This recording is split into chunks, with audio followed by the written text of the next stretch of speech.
Introduction. Have you ever wondered about the things that you use in your daily life? Where do they come from? Anything that is found in nature and has some value or use for humans is called a resource. Whatever we use becomes a resource only when its properties are recognized. Some resources also become economically valuable with time. Thus, time and technology are the two important factors that are responsible for changing things. Many of the available resources are being overused, which may lead to their exhaustion. Let us find out more about them in this chapter. Types of resources. Resources can be of three broad types: natural, human, and human-made. The pattern of resource utilization helps us to make the right choices in resource development to create wealth and sustain further development. Natural resources. Natural resources are those resources that occur naturally and support life: water, air, and sunlight. Natural resources include minerals, fossil fuels, forests, etc. that satisfy human wants. We need water for our daily activities. Besides, plants and factories also need water. Water is a natural resource. Similarly, when we extract minerals from the rocks, such as iron ore or coal, they become a resource. However, in ancient times, when humans did not have the technology to extract the minerals, the same rocks were not a resource as they had no value.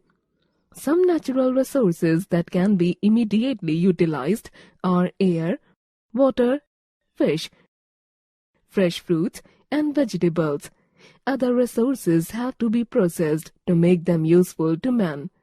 The iron or copper required for various industries is obtained by smelting their ores. Even the fuel we use to run our vehicles or the gas we require to cook food has to be processed before it can be used. Then only these resources acquire value and fulfill our needs. Resources can also be classified on the basis of their origin or source, their stage of development, their renewability, their distribution, their availability. Biotic and abiotic resources. On the basis of their origin, natural resources can be classified into biotic and abiotic resources. Biotic resources are all biological or living beings such as plants, animals, insects, etc. Abiotic resources include all physical or non-living things such as land, minerals, soil, water, and climate. Actual and potential resources. On the basis of their stage of development, natural resources can also be divided into actual or potential resources. Resources whose quantity and quality are known to us are known as actual resources. Oil reserves, hydroelectric or tidal power deposits of iron ore, etc. are examples of actual resources.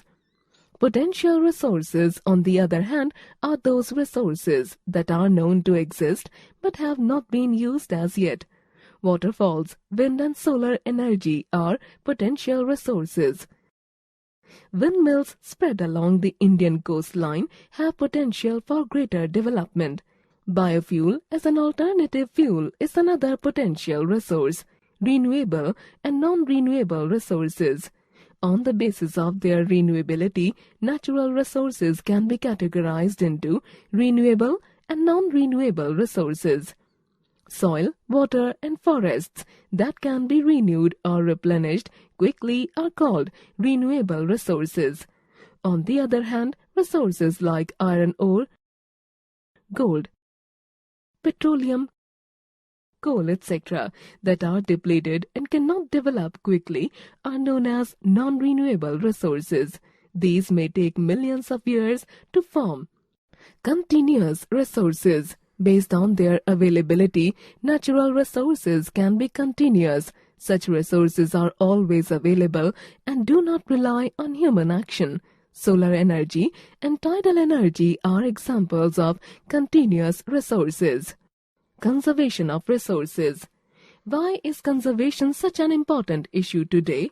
The number of people on Earth is increasing every day, and the pressure of their demand on resources is also mounting, whereas natural resources are limited. Some of it can be renewed, but that may take a very long time to mature. Therefore, conservation is important. Conservation can be defined as the protection of natural resources. Scientists first examine how and why natural resources are being depleted or degraded, and then find ways to solve the problem. What are some of the ways in which natural resources are being affected?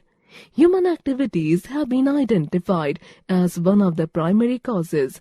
Major causes of the degradation of environment are air pollution, the clearing of forests, over-extraction of mineral resources, overgrazing of pastures by farm animals, poaching of animals, etc. The various natural resources found on our planet are interrelated. If one part is affected, the other gets affected too. If forests are cut down, it destroys the habitat of wildlife, the reservoir of oxygen, as well as the soil and other natural resources like wood. People dependent on the forests lose their livelihood. Similarly, when the air is polluted by one industry, it causes breathing problems among people over a large area.